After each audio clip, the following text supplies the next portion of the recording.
ప్రభునందు ప్రియమైనటువంటి దేవుని సంగమా, గత కొన్ని వారములుగా యోనా గ్రంథము 1వ అధ్యాయం నుంచి మనము ధ్యానిస్తున్నాము.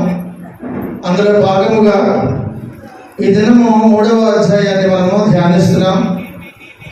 ఈ యొక్క 3వ అధ్యాయంలో ఉన్నటువంటి అంశము ద్వారా పరిశుద్ధాత్మ దేవుడు మనందరితో కూడా సూటిగా మాట్లాడాలని మరి దేవుడిని నేను కోరుతూ వాక్య సందేశంలోనికి వెళ్ళడానికి నేను ఇష్టపడుతున్నాను. ఈ అధ్యాయంలో మనము గమనించినట్లయితే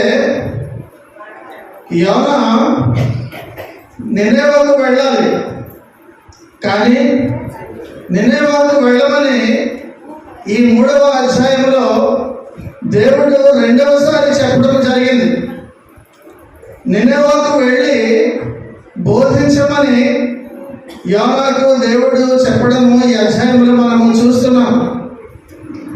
దేవునికి యోనాకి మధ్యలో ఒక సమాధానం ఏర్పడింది, రాజీ ఏర్పడింది. యోనాకు అప్పగించినటువంటి ఆ యొక్క పనిని తిరిగి మళ్ళీ దేవుడు అదే పనిని యోనాకు అప్పగించడం జరిగింది. ప్రభువైనటువంటి యేసుక్రీస్తు మళ్ళీ అదే పనిని అదే వ్యక్తికి, అనగా మొట్టమొదట ఏ పని నిమిత్తమైతే అప్పగించినటువంటి ఆ పనిలో ఫెయిల్ అయినటువంటి అదే యోనాకు మళ్ళీ అదే పనిని అప్పగించటం బట్టి ఏమి అర్థమవుతుందంటే, యోనాతో దేవుడు సమాధాన పడ్డారు, యోనాతో దేవుడు రికన్సిల్ అయ్యారని అర్థమవుతుంది. ఇంతకు ముందు చూపించినటువంటి పాపమునకు, అనగా యోనా చూపించినటువంటి పాపమునకు విమోచన జరిగినట్టుగా మనము అదే పనిని అప్పగించడం బట్టి మనకి అర్థమవుతుంది. ఇంకా జాగ్రత్తగా మనము ఆలోచించినట్లయితే, ఒక నేరము చేసినటువంటి వ్యక్తికి ఏ విషయమైతే నేరం చేస్తాడో మరలా అదే పనిని అప్పగించడం ద్వారా మనకి ఏమి అర్థం చేసుకోవాలని అంటే, అతడు క్షమించబడ్డాడు కనుకనే, మొదటి చేసినటువంటి పాపము క్షమించబడ్డాడు కనుకనే మళ్ళీ అదే పనిని దేవుడు అప్పగించారని మనం అర్థం చేసుకుంటున్నాం. అందుకనే ఆ యోనా గ్రంథంలో 3వ అధ్యాయంలో మనం చదివేమో, మొదటి వాక్యంలో మనము మొదటి సగం భాగం చూసినట్లయితే, అంతటా యెహోవా వాక్కు చాలండి, రెండవ మారు అన్న మాట చూస్తున్నాం. అనగా మొదటిసారి అయిపోయింది, మొదటిసారి అప్పగించినటువంటి పనిలో తాను ఫెయిల్ అయిపోయాడు.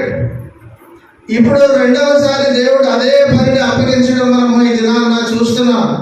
ఎందుకు రెండవసారి ఒకే వ్యక్తికి అప్పగించారు? దాని ద్వారా దేవుని యొక్క హృదయము ఏమిటి, ఆయన యొక్క ఆలోచన ఏ విధముగా ఉంటుందన్నది మనందరం కూడా గమనిద్దాం. యోనాను దేవుడు పరీక్షించారు. ఇంతకు ముందు చేసినటువంటి పాపము విషయమై పశ్చాత్తాపడ్డాడా లేదా అని యోనాను దేవుడు పరీక్షించారు. ఇంకా ఏమి దేవుడు యోనాను పరీక్షించారు అని అంటే, ఈ భయంకరమైనటువంటి శిక్ష ద్వారా సముద్రంలో పడవేయడం, అలాగే మత్స్యము మింగడం, మత్స్యము కడుపులో ఉండడము, ఆ తర్వాత నేల మీద తిరిగి దేవుని యొక్క ఆజ్ఞ ప్రకారముగా కగ్గివేయడము, ఈ భయంకరమైనటువంటి శిక్షణ ద్వారా, అందున ఆ యొక్క అద్భుతము ద్వారా మరణం నుండి విడుదల పొందాడు కనుక మారాడా లేదా అని దేవుడు మళ్ళీ చూడటమే ఈ యొక్క 3వ అధ్యాయంలో మనము గమనిస్తున్నాం. యోనా తనకు అప్పగించినటువంటి పనిని విడిచిపెట్టి ఆ యొక్క దేవుని యొక్క మాటను తృణీకరించాడు కనుక దేవుడు యోనాను మత్స్యము కడుపులో బంధించేశారు. అనగా గమనించినట్లయితే, he was arrested in the belly of fish. మత్స్యము యొక్క కడుపులో దేవుడు అరెస్ట్ చేశాడు యోనాను. ఆ కడుపులో ఉండి ఇక తనకి చావే గతి, ఇక కడుపులో నుంచి నేను బయటికి వచ్చే ప్రసక్తి లేదు, ఇక తనకి తానే మరణం విధించేసుకున్నాడు. ఇక నేను నా పని ఇక అయిపోయింది కనుక ఇక నేను బ్రతకనని తనకి అర్థమే తనని తాను దేవునికి ఇంకా అప్పగించుకున్న ద్వారా దేవుడు విడుదల ఇచ్చి మళ్ళీ జీవితాన్ని ఇచ్చారు. ఎప్పుడనంటే అప్పగించుకోవడం వలన. దేవునికి తిరిగి తనని తాను అప్పగించుకోవడం ద్వారా దేవుడు చేసినటువంటి ఆశ్చర్య అద్భుత కార్యం ఏమిటంటే మరొకసారి అవకాశము జీవించడానికి మరొకసారి అవకాశం ఇచ్చారు. అనగా మళ్ళీ స్వతంత్రం ఇచ్చారు. ఇవన్నీ కూడా మంచి ప్రవర్తనను బట్టి మత్స్యము కడుపులో నుంచి బయటికి వదిలేరు. సాధారణంగా ఒక ఖైదీ లేదా నేరస్తుడు లోకానుసారంగా కూడా మనం చూసినట్లయితే అరెస్ట్ చేసినటువంటి వ్యక్తి ఏదైనా నేరంతో తన యొక్క ప్రవర్తన అంతా కూడా బాగుంటే సత్ప్రవర్తన బట్టి విధించినటువంటి ఆ యొక్క శిక్షకు ముందుగానే బయటికి వదిలివేయడం అన్నది మనము చూస్తున్నాం. దేవుడు కూడా యోనా గ్రహించాడు కనుక తనను ఏ విషయంలో అయితే బంధించి అరెస్ట్ చేశారో ఆ మత్స్యం కడుపులో నుంచి రిలీజ్ చేశారు. ఖైదీని బయటికి వదిలివేసినట్టుగా బయటికి రిలీజ్ చేశారు. కాబట్టి యోనాను ఇక్కడ ఏం చేస్తున్నారు అంటే మళ్ళీ పరీక్షిస్తున్నారు. దేవుడు మళ్ళీ యోనాను పరీక్షిస్తున్నారు. ఇప్పటికైనా సరే నా మాట వింటాడా లేదా అని దేవుడు యోనాను పరీక్షిస్తున్నాడు. ఇదంతా కూడా మనం గమనించినట్లయితే మన గురించి మాట్లాడుతున్నట్టు అనిపించటం లేదా? మన జీవితాల్లో కూడా దేవుడు ఇదే విధముగా చేశాడు అన్న మాట మనకి అనిపించటం లేదా? మనకు అప్పగించినటువంటి పని కానీ లేదా ఏ యొక్క వాక్యం ద్వారా తన వాక్యం ద్వారా మనతో మాట్లాడుతున్నటువంటి మాటలన్నిటినీ కూడా వినకపోవడం వలన ఎలాగ మనము ఒకప్పుడు శిక్షించబడ్డామో మరలా కూడా వాటన్నిటినీ కూడా ఎలాగా తిరిగి దేవుని యొక్క కృప ద్వారా మళ్ళీ మనము దేవుని యొక్క వాక్యం వినడానికి మళ్ళీ దేవుని యొక్క సన్నిధికి వస్తున్నామో అనగా క్షమించబడ్డామో ఎలాగ క్షమించబడ్డామో యోనాలాగా అన్నది యోనా గురించి చెప్పిన మాటలన్నీ కూడా గ్రహిస్తే ఇది మన జీవితంలో కూడా అక్షరాల ఇలాగే జరిగింది కదా అని తప్పక అనిపిస్తుంది. కనుక ప్రియమైనటువంటి దేవుని సంగమా, అలా నిన్ను రక్షించిన తర్వాత ఇప్పుడు నిన్ను మళ్ళీ కూడా నీ ప్రవర్తనను బట్టి నువ్వు మారేవని నిన్ను మళ్ళీ కూడా యోనాకు ఎలాగైతే అదే పనిని అప్పగించారో మళ్ళీ నీకు అదే వాక్యాన్ని ఈ దినాన్న దేవుడు తెలియజేస్తూ బోధిస్తున్నారు. ఈ దినము కూడా యు ఆర్ అండర్ ట్రయల్. నీవు కూడా ఈ దినాన్న దేవుని సన్నిధిలోనూ మామూలుగా కూర్చోలేదు, దేవుని యొక్క పరీక్షలో కూర్చున్నావని జ్ఞాపకం చేసుకోవాలి. యోనాకు తిరిగి అప్పగించబడినట్టు తన పనిని నీకు కూడా చెప్పినటువంటి వాక్యము మళ్ళీ ఈసారి అయినా సరే నువ్వు వింటున్నావా లేదా, విని ఆచరిస్తావా లేదా అని ఆనాడు యోనాను పరీక్షించినట్టుగా ఈ దినాన దేవుడు నిన్ను కూడా పరీక్షిస్తున్నారు. కనుక నువ్వు ఇప్పుడు ఆలోచించవలసినది ఏమిటి అంటే నేను పరీక్షలో ఉన్నాను, దేవుడు నాకు పెట్టినటువంటి పరీక్షలో ఉన్నానని ప్రతి ఒక్కరూ గమనిస్తూ వాక్యం వినాలని ప్రేమపూర్వకంగా మిమ్మల్ని కోరుతున్నాను. యోనాను దేవుడు సముద్రంలో పడవేసే ముందు ఒకటే చెప్పారు, నినెవకు వెళ్ళు ప్రకటించని. సముద్రంలో నుంచి తిరిగి ఒడ్డున పడేసిన తర్వాత కూడా దేవుడు మళ్ళీ అదే మాట చెప్పారు, నినెవకు వెళ్ళి ప్రకటించు అన్న మాట చెప్తున్నారు. నినెవా వెళతావా, వెళ్ళు అని దేవుడు రెండోసారి చెప్పడం గమనిస్తున్నాం. ఒకసారి దేవుడు తీర్పు తీర్చిన తర్వాత ఇంకా యోనా దేవుని యొక్క ఆధీనంలోనే ఉండాలి, దేవుని యొక్క మాటే పూర్తిగా వినాలి. మొట్టమొదటిసారి తప్పించుకున్నాడు, కానీ ఆ యొక్క ప్రమాదం నుంచి భయంకరమైనటువంటి శిక్ష నుంచి దేవుడు తప్పించారు. కనుక తప్పించిన తర్వాత అంతా కూడా ఇక మీదట యోనా దేవుని యొక్క స్వాధీనంలోనే ఉండాలి, దేవుని యొక్క మాటే వినాలి. దేవుడు మనలను కూడా శ్రమలన్నిటి నుంచి కూడా మనల్ని అందరినీ కూడా విడిపించిన తర్వాత అనగా నేను ఒక ప్రదేశంలోనికి లేదా ఒక సురక్షితమైనటువంటి స్థానంలోనికి జీవితంలోనికి నేను ఉంచిన తర్వాత నీవు కూడా ఇక దేవుని ఆధీనంలోనే ఉన్నావని గ్రహించాలి. దేవుని మాట నువ్వు ఇక మీదటంతా కూడా వినాలని కూడా గమనించాలి. ప్రియమైన దేవుని సంగమా, నువ్వు ఇంతకు ముందు ఏదైతే నా మాట వాక్యము వినకుండా ఉన్నావో ఇప్పుడు నువ్వు విను, నేను చెప్పినట్టు ఇక ముందైనా సరే నువ్వు చెయ్యు. నీ కష్టాల నుంచి, నీ భయంకరమైనటువంటి పరిస్థితుల నుంచి నేను విడిపించాను కనుక ఇక మీదట నీవు నేను చెప్పినట్టుగానే వినాలి అని పరిశుద్ధాత్మ దేవుడి దినాన్ని నీకు సూటిగా నీతో మాట్లాడుతున్నారు. ప్రియమైనటువంటి దేవుని సంగమా, మనము గమనించినట్లయితే యేసుక్రీస్తు వారు నాకు చదవబడినటువంటి వాక్య భాగంలో లాగా 38 ఏళ్ల నుంచి అక్కడ ఉన్నటువంటి ఆ యొక్క పక్షవాతం గల వాడిని దేవుడు దర్శించి ఆ యోహాను సువార్త 5వ అధ్యాయము 8వ వచనంలో అతనితో దేవుడు అన్నటువంటి, యేసు నీవు లేచి నీ పరుపు ఎత్తుకొని చాలా చెప్పగా అన్న మాట తర్వాత వెంటనే వాడు స్వస్థత నొంది తన పరుపు ఎత్తుకొని. కాబట్టి యేసుక్రీస్తు వారు ఒకసారి అవకాశం ఇచ్చారు. అవకాశం ఇచ్చిన తర్వాత నీ పరుపు ఎత్తుకొని నడువు అనగానే వెంటనే అతడు స్వస్థత పొందాడు. ఆ తర్వాత జరిగినటువంటి విషయం ఏంటంటే అతడు మళ్ళీ దేవాలయంలోకి వెళ్ళినప్పుడు యేసుక్రీస్తు మళ్ళీ అతన్ని చూసినప్పుడు యేసుక్రీస్తు అన్నటువంటి మాట ఆ యోహాను సువార్త 5వ అధ్యాయం 14వ వచనంలో ఏమని చూస్తామంటే, అటు తర్వాత యేసు దేవాలయములో వానిని చూచి, ఇదిగో స్వస్థత నొందితివి, మరి ఎక్కువ కీడు నీకు కలగకుండానట్లు ఇకను పాపము. చాలండి, దేవుడు చెప్పినటువంటి మాట, నిన్ను నేను స్వస్థపరిచాను. యోనాతో కూడా చెప్పారు, నేను నిన్ను రక్షించాను. నీతో కూడా చెబుతున్నారు, నేను నిన్ను రక్షించాను. నీవు ఇక ముందు నా యొక్క మాటలు నువ్వు వినాలి అని యోనాతో చెప్పారు. ఈ దినం నీతో కూడా అంటున్నారు, నేను నిన్ను రక్షించాను. ఒకసారి నువ్వు పొరపాటు చేసావు, నిన్ను ఊరుకున్నాను.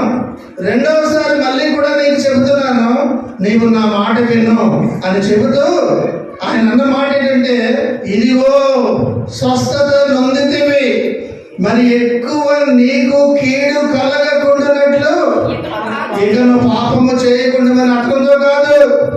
ఈ దినాన్ని నీతో చెబుతున్నారు, నీకు మరి ఎక్కువ కీడు కలగకుండానట్లు మరి ఎన్నడూ కూడా పాపము చెయ్యకు అని దినాన్ని చెబుతున్నారు. కనుక ప్రియమైనటువంటి దేవ సంగమా, అంటే అర్థం ఏంటంటే మళ్ళీ పాపము కానీ చేస్తే ఆ కీడు మరి ఎక్కువ కీడు నీకు గ్యారంటీ అని అర్థం. కనుక ప్రియమైనటువంటి దేవుని యొక్క సంగమా, ఈ దినము మనం గమనించినట్లయితే ఎన్నో రాత్రులు ఎన్నో పగలు నీవు భయంకరమైనటువంటి అస్వస్థతలో వాటిలో నువ్వు ఎన్నిసార్లు నువ్వు ఉన్నావని గమనించు. యోనా 3 రాత్రులు 3 పగలు ఉన్నాడని ఆ విషయాన్ని ప్రక్కన పెట్టు. అసలు నీవు బంధించబడి ఎన్ని రాత్రులు 30 పగల, ఎన్ని రాత్రులు ఎన్ని పగలు నువ్వు భయంకరమైనటువంటి ఊపిలో నువ్వు ఉన్నావు. ఎన్ని రాత్రులు ఎన్ని పగలు నువ్వు హాస్పిటల్లో చీకటిలో నువ్వు బెడ్ మీద ఒక్కడివే మరిగిపోయినటువంటివన్నీ కూడా ఒకసారి నువ్వు జ్ఞాపకం చేసుకో. ఇవన్నీ కూడా జ్ఞాపకం చేసుకుని దేవుడు నీతో అంటున్నట్టు మాట, మరి ఎక్కువ నీకు కీడు కలగకుండానట్లు ఇకను పాపము చేయకు అనగా మళ్ళీ పాపము చేస్తే ఒకసారి నేను నిన్ను రక్షించాను, కానీ ఈసారి మాత్రం నీకు కీడు గ్యారెంటీ అంటున్నారు. కనుక ప్రియమైనటువంటి దేవుని సంగమా, ఇదನ್ನು గమనించినట్లయితే దేవుడు నిన్ను ఎందు నిమిత్తమైతే బాగు చేశారు, దేని గురించి అయితే నీపై కనికరము చూపించారు, దేని నిమిత్తమైతే నీకు ఆరోగ్యం ఇచ్చారో ఒకసారి ఆలోచించాలి. నిన్ను శ్రమలకు గురి చేసి విడుదల ఎందుకు ఇచ్చారో, నీ తప్పు నువ్వు తెలుసుకున్నావో లేదో అని నిన్ను పరీక్షిస్తున్నారు. ఇది నా ప్రభునందు ప్రియమైనటువంటి దేవుని సంగమా, నువ్వు పొందుకున్నటువంటి కృప వృధా అయిపోయిందా లేదా అని దేవుడు చూస్తున్నారు. కనుక నిన్ను సరిచేయడం, నీకు విడుదల ఇవ్వడము, ఈ యొక్క కృప వృధాయేనా అని దేవుడు అనుకునేటటువంటి పరిస్థితి నువ్వు తీసుకురాకూడదు దేవునికి. కనుక ప్రియమైనటువంటి దేవుని సంగమా, యోనాకు దేవుడు ప్రవచించేటటువంటి ఆత్మనిచ్చారు. He was given the spirit of prophecy, ప్రవచించేటటువంటి ఆత్మను యోనాకి ఇచ్చారు. ఆ తలాంతును తలదన్నుకొని పారిపోయాడు.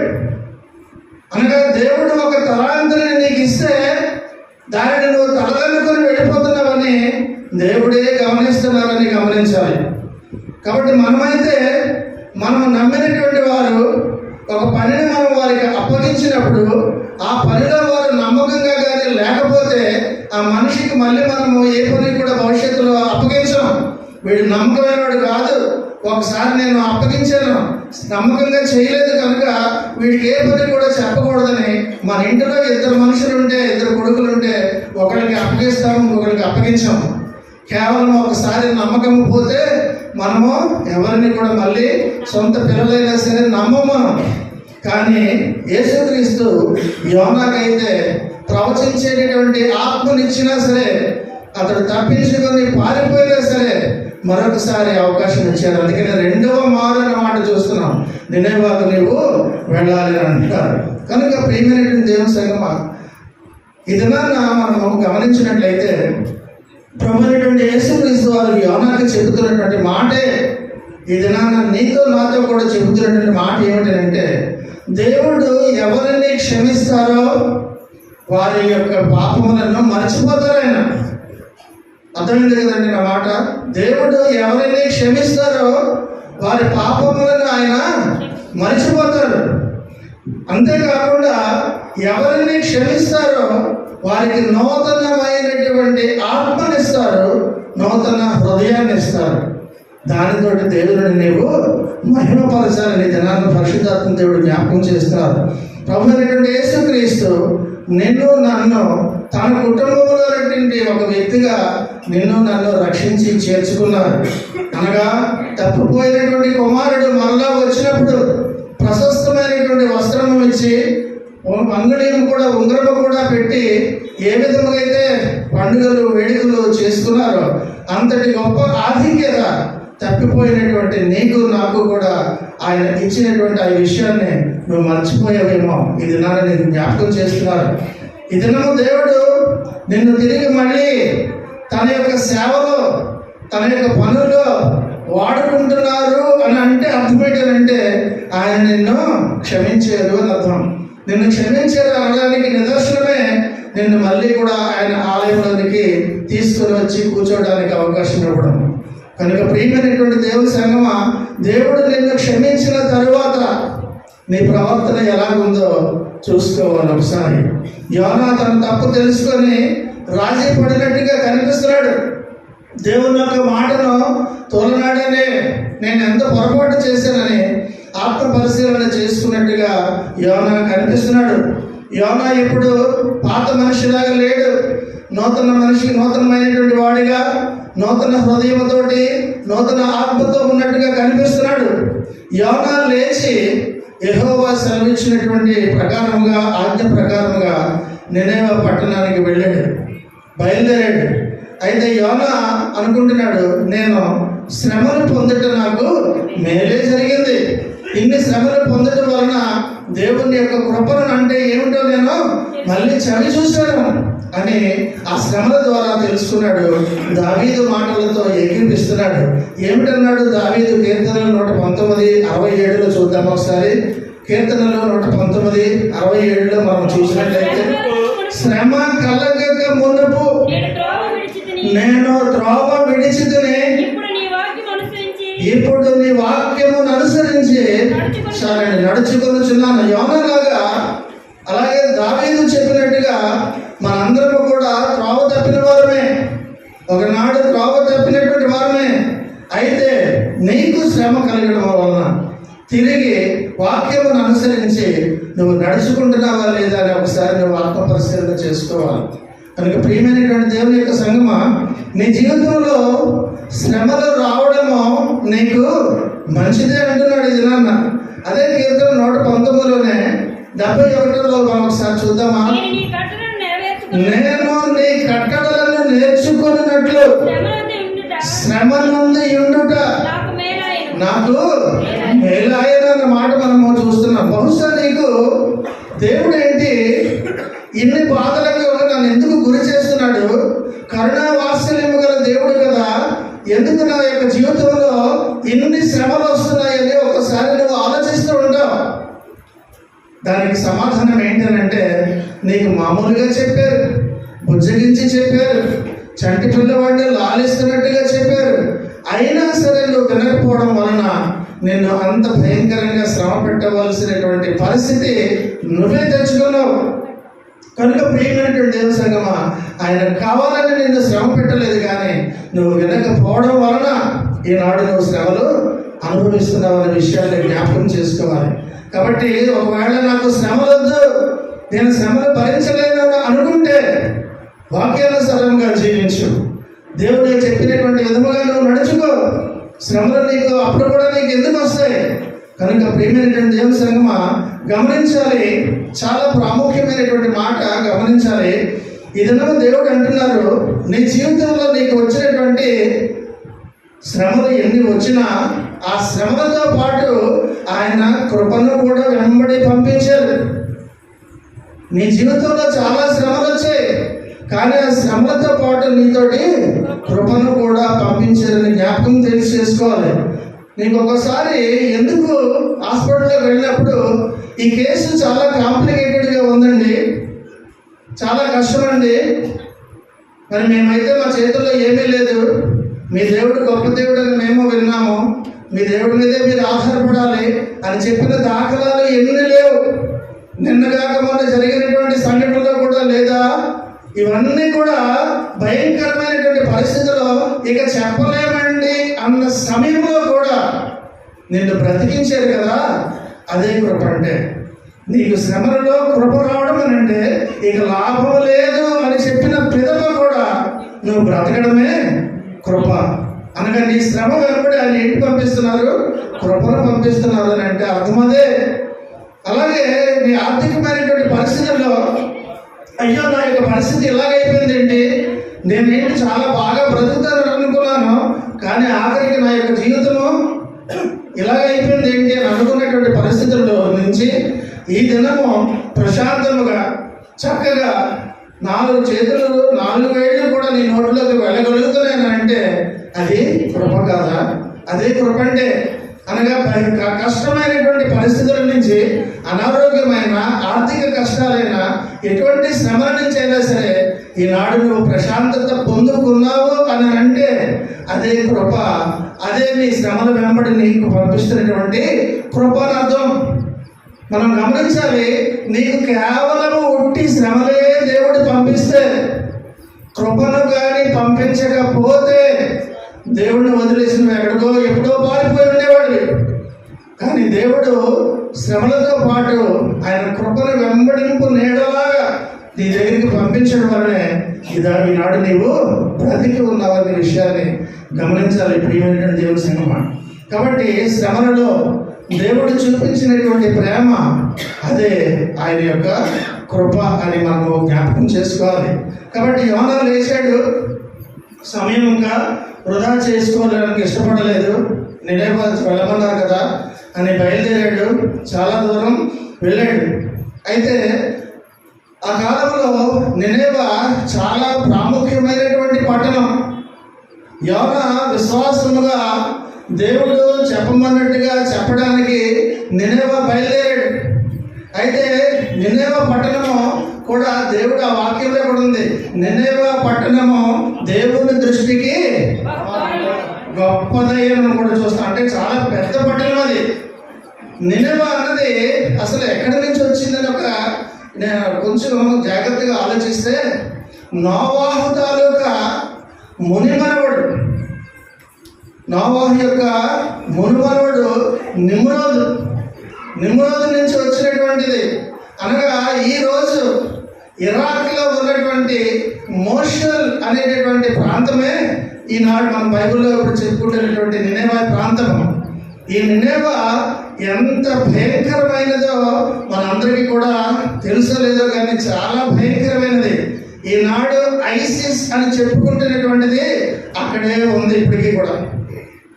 ఆ ఐసిస్ అన్నది అనగా మనుషుల్ని పట్టుకొని ఆ ఇస్లాం వాళ్ళందరూ కూడా ఈనాటికి కూడా బ్రతికి ఉంటుండగా చర్మము ఒలిచేంత క్రూరత్వం ఉన్నటువంటి వారు ఈ నినేవా వాళ్ళందరూ కూడా. కనుక ఈనాటికి కూడా అదే క్రూరత్వం ప్రదర్శిస్తున్నారు. ఇదే ఇరాక్లో దేవుని యొక్క గార్డెన్ ఆఫ్ ఈడెన్ అక్కడే ఉంది. అబ్రహాము యొక్క ప్రాంతము, సంచరించినటువంటి ప్రాంతము, దానియేలు యొక్క లయన్స్ డెన్, ఇవన్నీ కూడా ఆ ఇరాక్ ప్రాంతంలోనే ఉన్నవని కూడా మనము తెలుసుకోవాలి. కనుక ఈ నినేవా అంటే ఏదో ఎక్కడో మనకు తెలియనటువంటి ప్రదేశం కాదు. ఈనాడు ఇరాక్లో ఉన్నటువంటి మోషుల్ అనేటటువంటి ప్రాంతమే.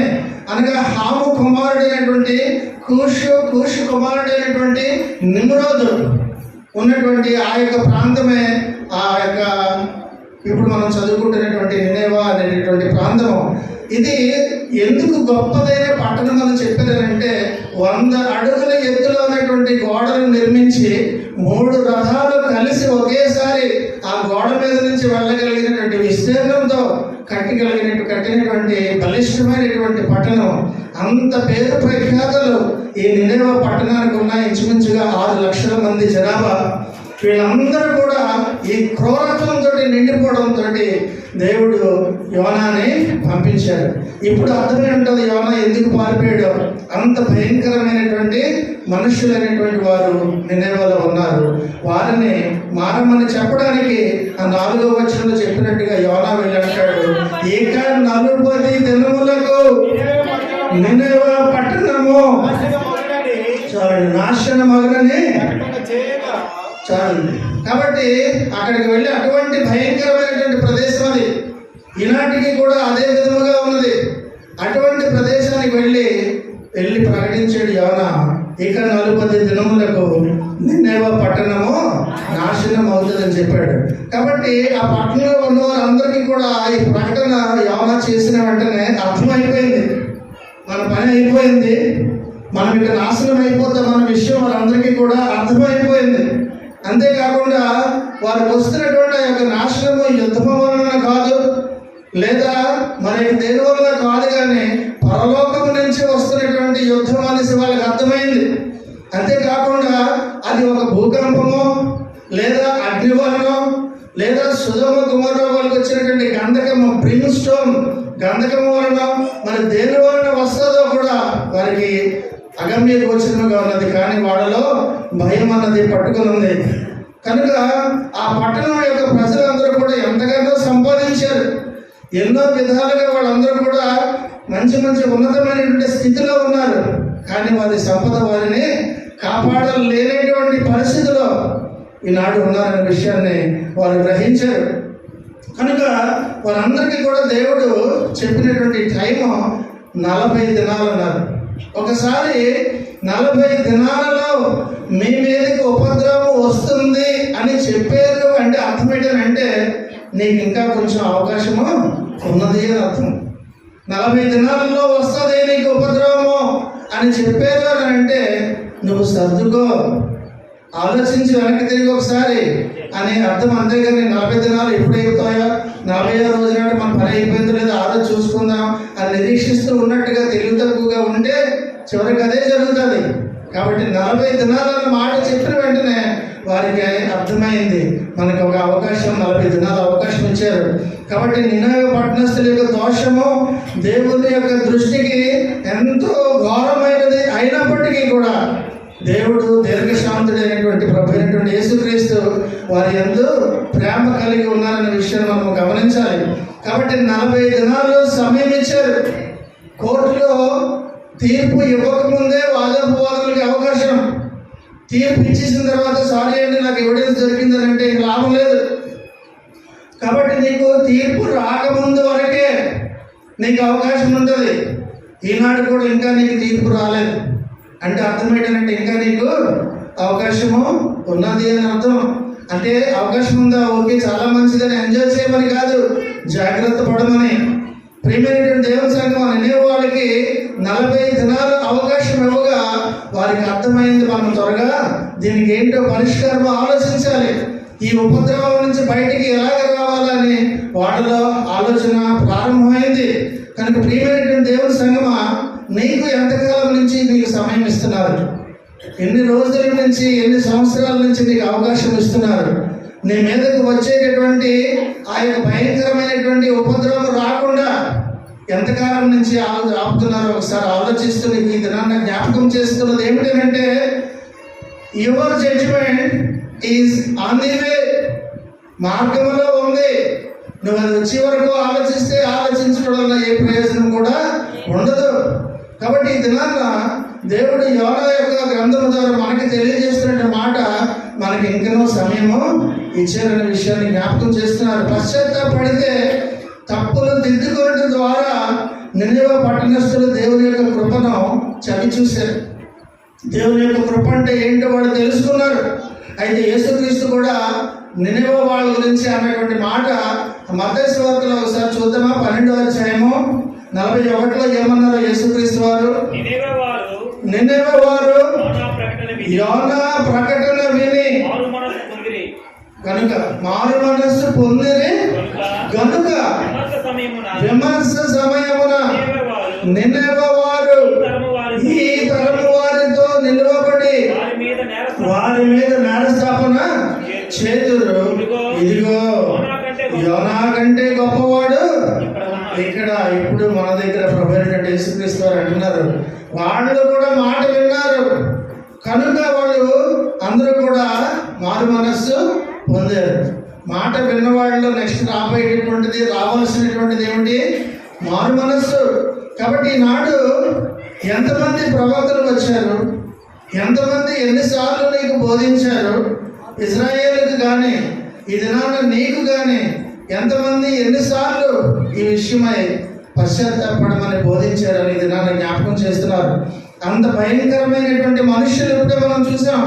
ఎంత భయంకరమైనటువంటి మనుషులైనటువంటి నినివే వారు కూడా ఒక్క యోనా ఒక్కడే చెప్పినటువంటి మాట వాటికి వారందరూ కూడా మారిపోయారు. వాళ్ళందరూ కూడా అంతేగాని యోనా కూడా వాళ్ళకి వచ్చి పశ్చాత్తాపడండి చెప్పలేదు, పశ్చాత్తాప మార్గము చెప్పలేదు, పశ్చాత్తాపం అంటే ఎలా చేయాలో ఇది కూడా చెప్పలేదు.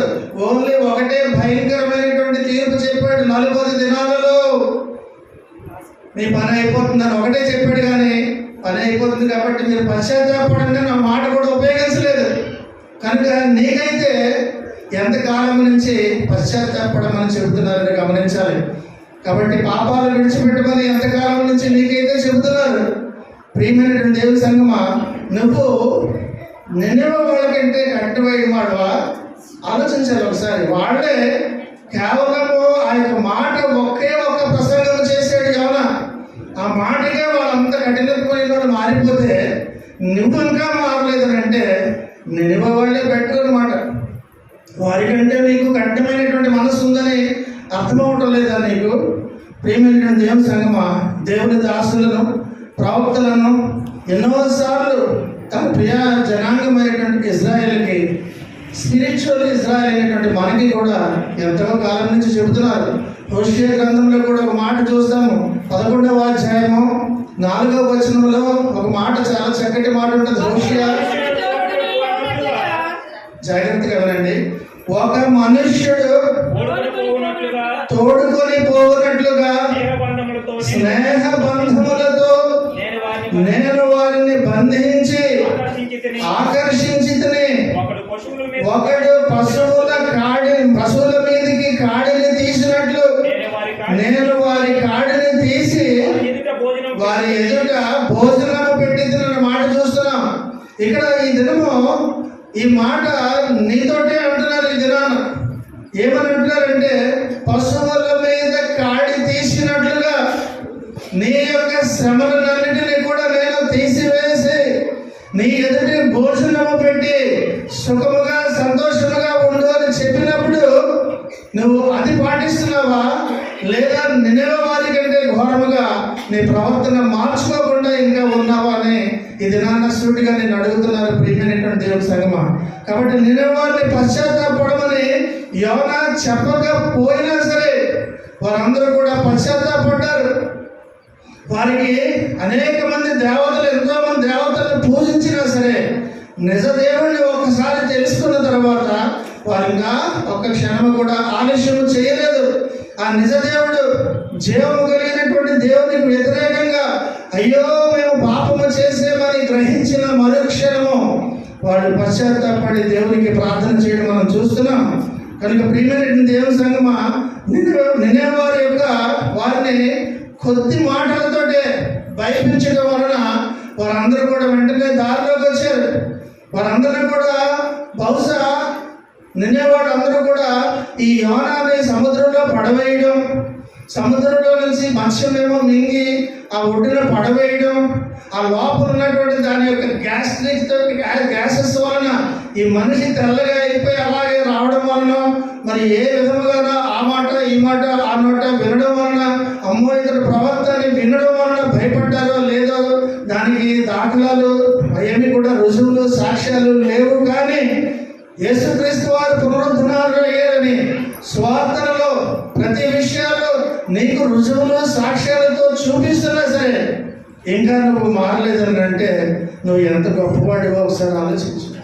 ఎంత కఠినమైనటువంటి హృదయం నీకు ఉందో ఒకసారి ఆలోచించు. ప్రియమైనటువంటి దేవుని సంగమా, నేనేమో రాజు కూడా ఈ మాటలు విన్నాడు, ఊరుకొని ఉండలేకపోయాడు.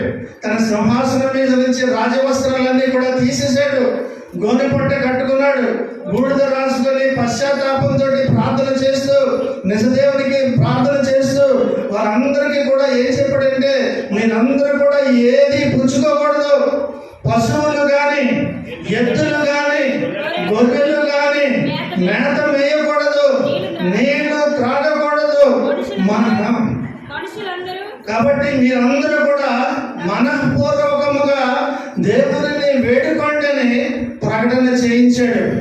అలా ప్రకటన చేయించినప్పుడు పశువులు మేకలు అన్నీ కూడా ఆకలితో కేకలు వేయడం మొదలుపెట్టాయి. కనుక ప్రియమైనటువంటి దేవుని సంగమా, యోబు గ్రంథం 38:41 చాలా చక్కటి మాట చూస్తాం. యోబు 38:41 చూస్తే, తిండి లేక తిరుగులాడుచు కాకి పిల్ల దేవునికి మొరపెట్టినప్పుడు కాకి ఆహారము సిద్ధపరచువాడు ఎవడు అన్న మాట జ్ఞాపకం చేసుకున్నాం. అందుగా పశువులు అరచుచున్నటువంటి పిల్ల కాకులను సైతము వాటి యొక్క మొర విని పోషించేటటువంటి నిజ దేవుడు అని వారందరూ కూడా గ్రహించారు.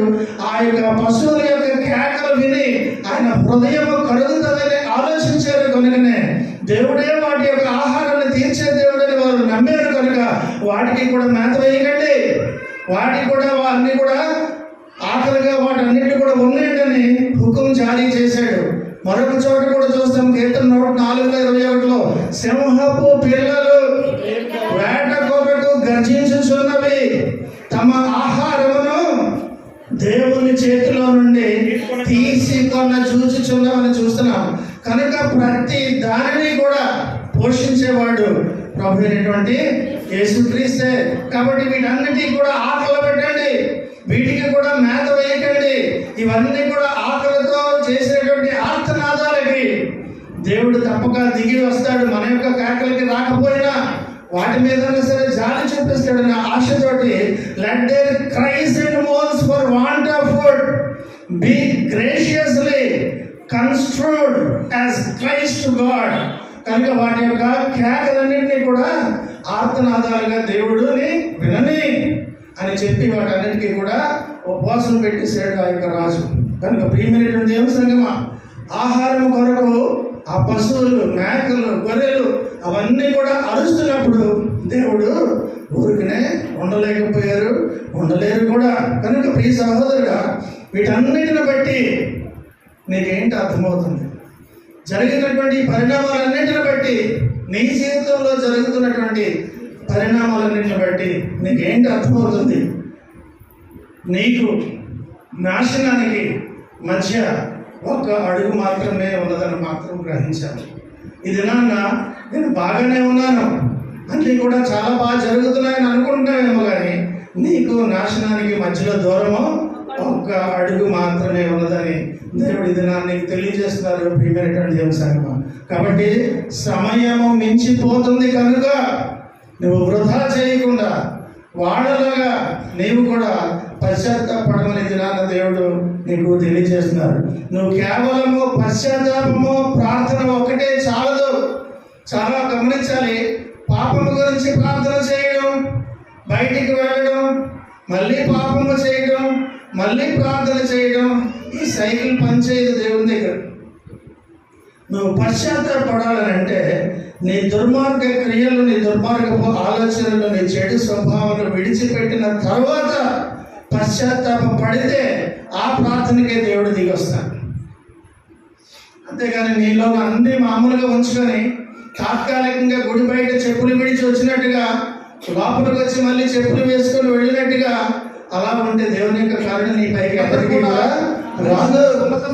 దేవుని సంగమా, అనగా నీలో పాపము ఉంచుకొని పరిస్థితిలో నీవు ఎంత పశ్చాత్తాపడినా, అంగలార్చి కన్నీరుతో కాల్చినా సరే దానికి జవాబు ఉండదు. నా మాట కాదు, రండి చూద్దాము.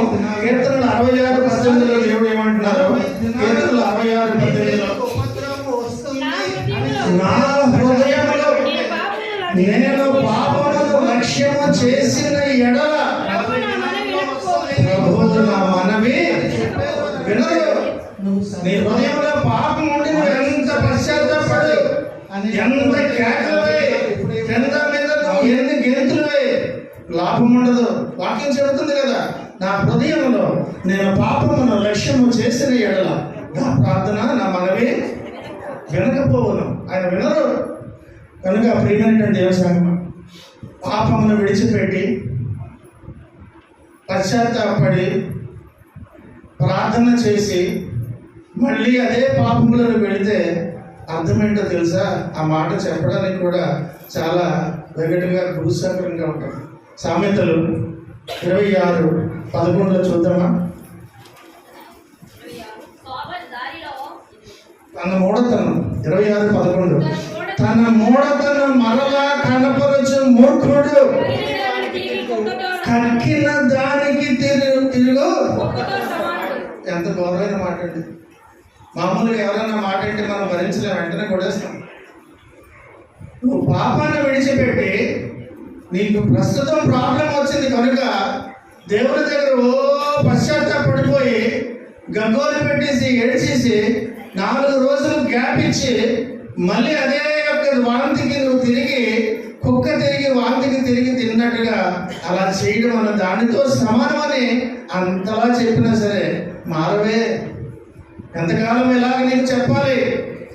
ప్రియమైనటువంటి దేవుని సంగమా, దేవునికి ఎవరు మారారు, ఎవరు మారలేదు అన్నది దేవునికి స్పష్టంగా తెలుసు. కనుక ఈ 10వ వచనంలో చివరిగా ఏం జరిగిందో చూద్దామా?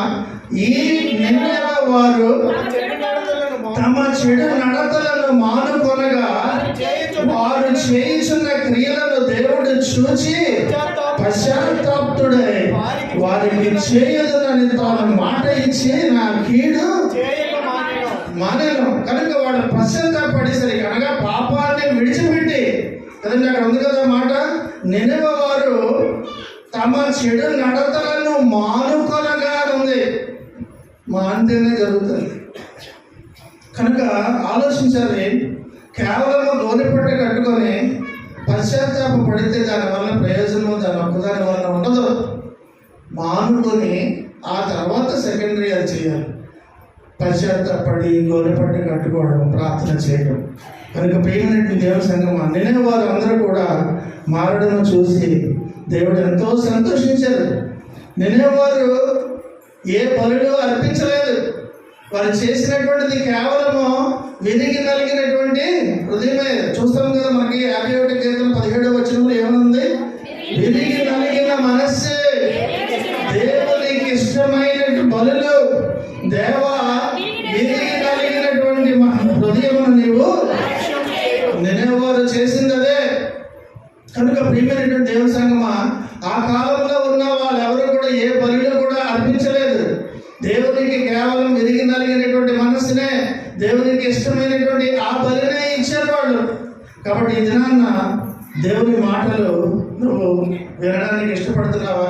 ఇంత కఠినమైనటువంటి మాటలు కూడా, అయ్యో నేను ఈ దినాన్న మంచి వాక్యం విందాము వస్తే ఇటువంటి మనసు కోత పడిపోయేటువంటి మాటలు వచ్చాయేంటి అని బహుశా ఆలోచిస్తున్నామేమో. కోత కోసినటువంటిది గాయము మాన్పించడానికే కానీ గాయము రేపడానికి కాదు. ప్రియమైనటువంటి దేవుని సంగమా, నీ యొక్క జీవితము మారితే నీవే సంతోషంగా ఉండాలనే సదుద్దేశంతో దేవుడి దినాన్ని నేను భయంకరంగా హెచ్చరించడం జరుగుతుంది. కనుక ఈ దినాన్ని మనందరం కూడా మారుదాం. దేవుని యొక్క ఆశీర్వాదాలు పొందుకోవడానికి చెడు నడతను, పాపమును విడిచిపెట్టి దేవునికి అప్పుడు పశ్చాత్తాపంతో ప్రార్థన చేసి దేవుని కృపకు పాత్రలు అవుదాం. అటు భాగ్యం దేవుడు మనందరికీ కలుగజేసి నడిపించి బలపరచును కాక. వెతపడినటువంటి వాక్యము మరి ప్రతి ఒక్కరూ కూడా ఆలోచిస్తూ కన్నీటితోటి ప్రార్థన చేస్తూ ప్రార్థనలో కనిపెడుతుండగా మన మధ్యలో ఉన్నటువంటి రవి గారు వచ్చి ప్రార్థనలో నడిపిస్తారు.